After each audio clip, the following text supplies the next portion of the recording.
Hello, അസ്സാം വലൈക്കും. പ്രിയമുള്ള കൂട്ടുകാർക്ക് എല്ലാവർക്കും തസ്ലി സ്റ്റീൻ എന്ന ചാനലിലേക്കും ഇന്നത്തെ വീഡിയോയിലേക്കും സ്വാഗതം. ഇന്നത്തെ വീഡിയോ എന്ന് വെച്ചാൽ ഉമ്മയും കൂട്ടുകാരും ഉംറയ്ക്ക് പോയിട്ടുണ്ട്. അപ്പം അൽഹംദുലില്ലാ 8ാം ഉംറയൊക്കെ കഴിഞ്ഞു. അവർ ജിദ്ദ യാത്രയ്ക്കിടയിൽ ഒട്ടകക്കൂട്ടങ്ങളുടെ കൂടെ അല്പസമയം ചിലവഴിച്ചു. പലരും ഒട്ടക പാൽ കുടിച്ചു, ചിലർ ഒട്ടക സവാരിയും നടത്തി. മുത്തുനബി സല്ലല്ലാഹു അലൈഹി വസല്ലമയുടെ തിരു സുന്നത്ത് കരസ്ഥമാക്കി. പിന്നെ അപ്പോൾ ഞാൻ വിചാരിച്ചു എൻ്റെ കൂട്ടുകാർക്കും കൂടി ഷെയർ ചെയ്യാമെന്ന്. പിന്നെ അവർ പോയത് തലവെട്ട് പള്ളിയും സന്ദർശിച്ചു. പിന്നെ ആദം നബിയുടെ ഭാര്യയുടെ നമ്മുടെ വല്യമ്മയായ ഹവ്വാ ബീബി റളിയല്ലാഹു അൻഹയുടെ ചാരത്തും അവർ സന്ദർശിച്ചു. അപ്പോൾ ഇന്നത്തെ വീഡിയോ കൂട്ടുകാർക്ക് എല്ലാവർക്കും ഇഷ്ടപ്പെടുമെന്ന് വിചാരിക്കുന്നു. പെടാതിരിക്കില്ല.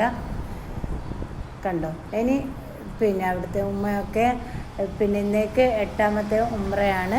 ഇനി ഓരോരോ കാഴ്ചകൾ നമ്മൾ ചിലർക്ക് അവിടെ പോകാനും പറ്റൂല. അപ്പോൾ ഇങ്ങനെയെങ്കിലും കാണുന്നത് ഒരു ഭാഗ്യമല്ലേ, അത് വിചാരിച്ചിട്ടാണ് ഞാൻ വീഡിയോസ് കൂട്ടുകാർക്ക് ഷെയർ ചെയ്യുന്നത് കേട്ടോ.